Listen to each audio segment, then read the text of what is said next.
ಬೆಂಗಳೂರಲ್ಲಿ ಎಲ್ಪಿಜಿ ಮತ್ತು CNG gas ಗಂಡಾಂತರ ಮುಂದುವರಿತಾ ಇದೆ. ಹೀಗಾಗಿ ಆಟೋ ಗ್ಯಾಸ್ ಸಿಗದೆ ಚಾಲಕರು ಪರದಾಡುವಂತಹ ಚಿತ್ರಣ ಸರ್ವೇ ಸಾಮಾನ್ಯವಾಗ್ತಿದ್ದು, ಇದೀಗ ಚಾಲಕರು ಆಕ್ರೋಶಗೊಂಡಿದ್ದಾರೆ. ಸಚಿವ ಮುನಿಯಪ್ಪ ಅವರನ್ನ ಭೇಟಿ ಮಾಡಿ ಆಟೋ ಚಾಲಕರು ತಮ್ಮ ಮನವಿಯನ್ನ ಸಲ್ಲಿಕೆ ಮಾಡಿದ್ದಾರೆ. ಬೆಂಗಳೂರಿನ ಸಂಜಯ್ ನಗರದಲ್ಲಿರುವಂತಹ ಸಚಿವರ ನಿವಾಸದಲ್ಲೇ ಆಹಾರ ಮತ್ತು ನಾಗರಿಕ ಪೂರೈಕೆ ಸಚಿವರನ್ನ ಆಟೋ ಚಾಲಕರು ಭೇಟಿಯಾಗಿರೋದು. ಕೂಡಲೇ ಆಟೋ ಗ್ಯಾಸ್ ಪೂರೈಕೆ ಮಾಡಿ ಅಂತ ಚಾಲಕರು ಮನವಿ ಮಾಡಿಕೊಂಡಿದ್ದಾರೆ. ಇದರ ಜೊತೆಗೇನೆ ಆಪತ್ಕಾಲದಲ್ಲಿ ಸುಳಿಗೆ ಅಂತ ಹೇಳಿ ದಂಧೆಕೋರರು ಒಂದಷ್ಟು ಜನ 1 ಲೀಟರ್ ಗ್ಯಾಸ್ಗೆ 135 ರೂಪಾಯಿ ಏನು ಚಾರ್ಜ್ ಮಾಡ್ತಿದ್ದಾರಲ್ಲ, ಇದನ್ನು ಕೂಡ ಸಚಿವರು ಗಮನಕ್ಕೆ ತಂದಿದ್ದಾರೆ. ಇನ್ನು ಬಹುತೇಕ ಗ್ಯಾಸ್ ಬಂಕ್ಗಳು ಕೂಡ ಬಂದಾಗಿದೆ. ಶೀಘ್ರದಲ್ಲೇ ಗ್ಯಾಸ್ ಸಮಸ್ಯೆ ಬಗೆಹರಿಸಿ ಅಂತ ಮನವಿ ಮಾಡಿಕೊಂಡಿದ್ದಾರೆ.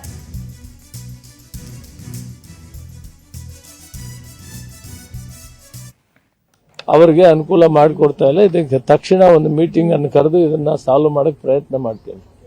ಸರ್ಕಾರ ಕೊಡೋ 3000 ಸಿಲಿಂಡರ್ ಉಪಯೋಗಿಸಿದ್ದು ಕೊಡ್ತಾ ಇದ್ದಾರೆ. ಆದ್ರೂ ಕೂಡ 100% 3000 ಸಿಲಿಂಡರ್ ಅವರು ಉಪಯೋಗಿಸ್ತಾ ಇದ್ದಾರೆ. ಆದ್ರೆ ಅಷ್ಟೇ ಸಮವಾಗಿ ಪ್ರೈವೇಟ್ ನಲ್ಲಿ ಕೂಡ ಕೊಡ್ತಾ ಇದ್ರು. ಆ ಪ್ರೈವೇಟ್ ಅವರು ಸ್ವಲ್ಪ ರೇಟ್ ಜಾಸ್ತಿ ಮಾಡಿದ್ದಾರೆ ಅಂತ ಹೇಳಿದರೆ ಅದು ನನ್ನ ಗಮನಕ್ಕೆ ಬಂದಿದೆ. ನಾನು ಸಂಬಂಧಪಟ್ಟ ಅಧಿಕಾರಿಗಳ ಮಧ್ಯಾಹ್ನ ಮಾತಾಡ್ತೀನಿ. ನಾನು 10ನೇ ತಾರೀಕು ಒಂದು ಮೀಟಿಂಗ್ ಕರೆದು ಇದಕ್ಕೆ ಸಾಲ್ವ್ ಮಾಡಕ್ಕೆ ಪ್ರಯತ್ನ ಮಾಡ್ತೀನಿ. ಅವರ ಜೀವನ ಇದ್ರ ಮೇಲೆ ಅವಲಂಬಿಸಿದೆ. ಅದರಿಂದ ಬಹಳ ಮುಖ್ಯವಾದ್ದು, ಬಹಳ ಪ್ರಯಾರಿಟಿ ಕೆಲಸ. ಈ ಕೆಲಸ ನಾನು ಮಾಡ್ತೀನಿ. 10ನೇ ತಾರೀಕು ಮಾಡಿ. ಖಾಸಗಿಯವರನ್ನು ಕೂಡ ಕರೆಸಿ, ಹೌದೌದು, ಖಾಸಗಿಯವರನ್ನು ನಮಗೆ ಜವಾಬ್ದಾರಿ ಇದೆ, ಕಾನೂನು ಇದೆ. ಖಾಸಗಿಯವರನ್ನು ಕೂಡ ಈ ಮೀಟಿಂಗ್ ಕರೆದು ಬಂದೋಬಸ್ತ್ ಮಾಡಿ. ಇವತ್ತು ಚರ್ಚೆ ಮಾಡ್ತೀನಿ ಅಂತ ಹೇಳಿದ್ರೆ ಅಧಿಕಾರಿಗಳ ಜೊತೆ ಯಾರ ಜೊತೆ ಚರ್ಚೆ ಮಾಡ್ತೀರಾ? ಎಲ್ಲಿ ಚರ್ಚೆ ಮಾಡ್ತೀರಾ ಸರ್?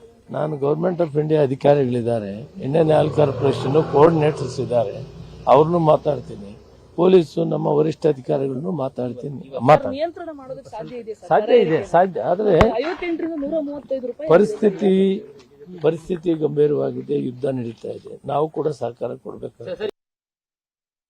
ಸೇರಿದಂತೆ ರಾಜ್ಯಾದ್ಯಂತ ಕಳೆದ 1 ವಾರದಿಂದಲೂ ಕೂಡ ಆಟೋ ಎಲ್ಪಿಜಿಗೆ ಹಾಹಾಕಾರ ಶುರುವಾಗಿದೆ. ಈ ವಿಚಾರವಾಗಿ ಇವತ್ತು ಆಟೋ ಸಂಘಟನೆಗಳು ಸಚಿವ ಮುನಿಯಪ್ಪ ಅವರನ್ನು ಕೂಡ ಭೇಟಿ ಮಾಡಿದ್ರು. ಹಾಗಾದ್ರೆ ಮುನಿಯಪ್ಪ ಅವರು ಚಾಲಕರಿಗೆ ಏನಂತ ಭರವಸೆ ಕೊಟ್ಟಿದ್ದಾರೆ, ಇದ್ರ ಬಗ್ಗೆ ಚಾಲಕರು ಏನ್ ಹೇಳ್ತಾರೆ ಅಂತ ಹೇಳಿ ಮಾತಾಡ್ಲಿಕ್ಕೆ ನಮ್ಮ ಜೊತೆ ಪೀಸ್ ಸಂಘಟನೆಯ ಅಧ್ಯಕ್ಷರಾಗಿರುವಂತಹ ರಘು ಅವರಿದ್ದಾರೆ. ಅವ್ರನ್ನ ನಾನು ಮಾತಾಡ್ತಾ ಹೋಗ್ತೀನಿ.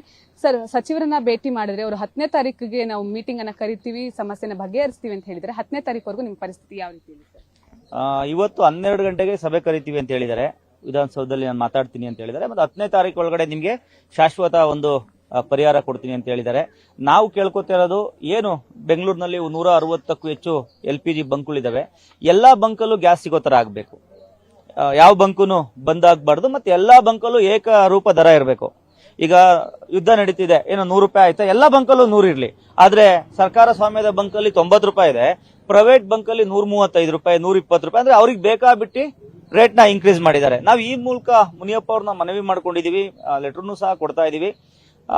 ಏನು ಏಕರೂಪ ದರ. ಈಗ ಆಟೋ ಚಾಲಕರು 10 ರೂಪಾಯಿ ಏನಾದ್ರು ಎಕ್ಸ್ಟ್ರಾ ತಗೊಂಡ್ರೆ, ಆಟೋ ಚಾಲಕರು ಎಕ್ಸ್ಟ್ರಾ ತಗೊಂಡ್ರು, ಕಮಿಷನರ್ ಟ್ವೀಟ್ ಮಾಡ್ತಾರೆ, ಅರೆಸ್ಟ್ ಮಾಡಿ ಅಂತಾರೆ. ಅಂದ್ರೆ ದೊಡ್ಡ ಮಟ್ಟಕ್ಕೆ ಆಟೋ ಚಾಲಕರನ್ನ ಒಂದ್ ಕಡೆ ಗುರಿ ಹಾಕ್ಸುವಂತ ಕೆಲಸ ಆಗುತ್ತೆ. ಬಂಕ್ ಮಾಲೀಕರು ರಾಜಾರೋಷವಾಗಿ ಆಟೋ ಚಾಲಕರಿಂದ ಆಗ್ಲೇ 1 ಲಕ್ಷಾಂತರ ರೂಪಾಯಿ ದುಡ್ಡು ಕಿತ್ಕೊಂಡಿದ್ದಾರೆ. ದಿನಕ್ಕೆ ಒಂದು ಬಂಕಲ್ಲಿ 20,000 ಲೀಟರ್ ಗ್ಯಾಸ್ ಆಗುತ್ತೆ. ಒಂದು ಲೀಟರ್ಗೆ 30-35 ರೂಪಾಯಿ ಎಕ್ಸ್ಟ್ರಾ, ಈ ಏನು ಸರ್ಕಾರದ ರೇಟ್ಗಿಂತ ಎಕ್ಸ್ಟ್ರಾ ತಗೋತಾ ಇದಾರೆ. ಇದನ್ನ ಕೇಳಲಿಕ್ಕೆ ಯಾವುದೇ ಸರ್ಕಾರ ಅಧಿಕಾರಿಗಳಾಗ್ಲಿ, ಯಾರು ವೆಯ್ಟ್ ಅಂಡ್ ಮೆಜರ್ಮೆಂಟ್ ಅವರಾಗ್ಲಿ, ಯಾರು ಆ ಬಂಕ್ ಕಡೆ ಸುಳುವು ಸಹ ಇಲ್ಲ. ಏನಕ್ಕೆ ಎಕ್ಸ್ಟ್ರಾ ತಗೋತಾ ಇದ್ದೀರಾ, ನಿಮ್ಗೆ ಯಾರು ಈ ರೈಟ್ ಕೊಟ್ಟವರು, ಮಾಹಿತಿ ಕೊಟ್ಟವರು ಅಂತ ಹೇಳಿ. ಏನಾಗ್ತಿದೆ, ಯುದ್ಧ ಅಂತ ಆಗ್ತಿದೆ. ಮೊನ್ನೆ ನಾವು ಯಾವುದೋ ಒಂದು ಬಂಕಲ್ಲಿ ಕೇಳಿದ್ರೆ ಆಯ್ತು ಅಂತ ಬಂಕ್ ನ ಕ್ಲೋಸ್ ಮಾಡ್ಕೊಂಡು ಹೋಗ್ತಾರೆ. ಅಂದ್ರೆ ಅಲ್ಲಿ ಏನಾಗುತ್ತೆ, ಚಾಲಕರಿಗೆ ಜೀವನ ಮಾಡೋಕ್ಕೂ ಕಷ್ಟ ಆಗುತ್ತೆ. ಅದರಿಂದ ನಾವೇನ್ ಮಾಡ್ತಾ ಇದೀವಿ, ಯಾವುದೇ ಬಂಕ್ ನ ಮುಚ್ಚೋದು ನಮಗೆ ದೊಡ್ಡ ವಿಚಾರನೇ ಅಲ್ಲ. ಆದ್ರೆ ಚಾಲಕರಿಗೆ ಸಮಸ್ಯೆ ಆಗ್ಬಾರ್ದು ಅಂತೇಳಿ ಯಾವುದೇ ಬಂಕ್ ಹತ್ರ ಹೋಗಿ ನಾವು ಗಲಾಟೆ ಮಾಡ್ತಾ ಇಲ್ಲ. ನಾವು ಇವತ್ತು ಮುನಿಯಪ್ಪ ಅವರ ಮನೆ ಹತ್ರ ಬಂದಿದ್ದೀವಿ. ಇಷ್ಟೇ ನಮಗೆ ಬೇಕಾಗಿರೋದು. ಏನು ಒಂದು ದರ ಇದೆ, ಅದು ಎಲ್ಲಾ ಬಂಕಲ್ಲೂ ಒಂದು ದರ ಇರಬೇಕು. ಮತ್ತೆ ಎಲ್ಲಾ ಬಂಕಲ್ಲೂ ಸಮರ್ಪಕವಾಗಿ ಗ್ಯಾಸ್ ಸಿಗುವಂತ ವ್ಯವಸ್ಥೆ ಆಗ್ಬೇಕು. ಆಟೋ ಚಾಲಕರಿಗೆ ಏನು ದಬ್ಬಾಳಿಕೆ ಆಗ್ತಿದೆ ಅದು ನಿಲ್ಬೇಕು. ಇದು ನೀವು ಕೇಂದ್ರ ಸರ್ಕಾರ ಮಾಡುತ್ತೋ ನೀವು ಮಾಡ್ತಿರೋ, ನಮ್ಗೆ ನೀವು ಮಾಡಿದ್ರೆ ನಾವು ನಿಮ್ಗೆ ಹಾರ ಹಾಕ್ತಿವಿ. ನೀವು ಕೇಂದ್ರ ಸರ್ಕಾರನ ಅವ್ರು ಮಾಡ್ಲಿ, ನಾವು ಅವ್ರು ಗ್ಯಾಸ್ ಕೊಡೋದು, ಇದನ್ನೆಲ್ಲ ಈ ಉಡಾಫೆಗಳು ಉತ್ತರಗಳನ್ನ ನಮ್ಮ ಚಾಲಕರಿಗೆ ಬೇಡ. ಇದು ನಮಗ್ ಬೇಕಾಗಿರೋದು ಪರಿಹಾರ. ನೀವ್ ಹೇಳ್ತಾ ಇದೀರಾ ಮೋದಿ ಅವ್ರ ಮನೆಗೆ ಹೋಗಿ ಅಂತ ಹೇಳ್ತಾರೆ. ನಮ್ಮ ಮೋದಿ ಅವ್ರ ಮನೆಗೆ ಹೋಗ್ಲಿಕ್ಕೆ ನಾವೇನಕ್ಕೆ ಕರ್ನಾಟಕ ಸರ್ಕಾರನ ಈ ಒಕ್ಕೂಟದ ವ್ಯವಸ್ಥೆಯಲ್ಲಿ ಆಯ್ಕೆ ಮಾಡಬೇಕಿತ್ತು? ಒಂದು ಸರ್ಕಾರ ಇರೋದು ಒಕ್ಕೂಟದ ವ್ಯವಸ್ಥೆಯಲ್ಲಿ, ಇಲ್ಲಿನ ಜನರ ಪರಿಹಾರನ ಇಲ್ಲಿನ ಸರ್ಕಾರ ಮಾಡಬೇಕು. ಕೇಂದ್ರ ಸರ್ಕಾರಕ್ಕೆ ಇವರು ಹೋಗಿ ಕೇಳಿ. ಆಟೋ ಸಂಘಟನೆಯ ಮುಖಂಡರು ಹೇಳ್ತಾ ಇರುವಂತದ್ದು ಒಟ್ಟಿನಲ್ಲಿ ಈ ಒಂದು ಆಟೋ ಗ್ಯಾಸ್ ಅಭಾವ ಏನಿದೆ ನಿಜಕ್ಕೂ ಕೂಡ ಚಾಲಕರನ್ನ ತತ್ತರಿಸುವಂತೆ ಮಾಡಿದೆ. ಮತ್ತೊಂದು ಭಾಗದಲ್ಲಿ ಸಚಿವರನ್ನು ಕೂಡ ಈಗ ಭೇಟಿ ಮಾಡಿದ್ದಾರೆ. ಒಂದು ವೇಳೆ ಸಚಿವರೇನಾದ್ರು 10ನೇ ತಾರೀಕೊಳಗೆ ಪರಿಹಾರವನ್ನ ನೀಡಲಿಲ್ಲ ಅಂತ ಹೇಳಿದ್ರೆ ನಾವು ಕಪ್ಪು ಬಾವುಟವನ್ನ ಪ್ರದರ್ಶನ ಮಾಡ್ತೀವಿ, ಜೊತೆಗೆ ಸಂಸದರ ಮನೆಗೂ ಕೂಡ ನಾವು ಮುತ್ತಿಗೆ ಹಾಕ್ತೀವಿ ಅಂತ ಹೇಳಿ ಇವಾಗ ಸಂಘಟನೆಗಳು ಎಚ್ಚರಿಕೆಯನ್ನ ಕೊಟ್ಟಿದೆ. ಕಾದ್ ನೋಡಬೇಕಾಗಿದೆ 10ನೇ ತಾರೀಕೊಳಗೆ ಆಟೋ ಚಾಲಕರ ಸಮಸ್ಯೆ ಪರಿಹಾರ ಆಗತ್ತಾ ಇಲ್ವಾ ಅಂತ ಹೇಳಿ. ಕ್ಯಾಮರಾ ಪರ್ಸನ್ ರವಿ ಜೊತೆ ಸುಷ್ಮಿತಾ ಪೂಜಾರಿ, ಪವರ್ ಟಿವಿ, ಬೆಂಗಳೂರು.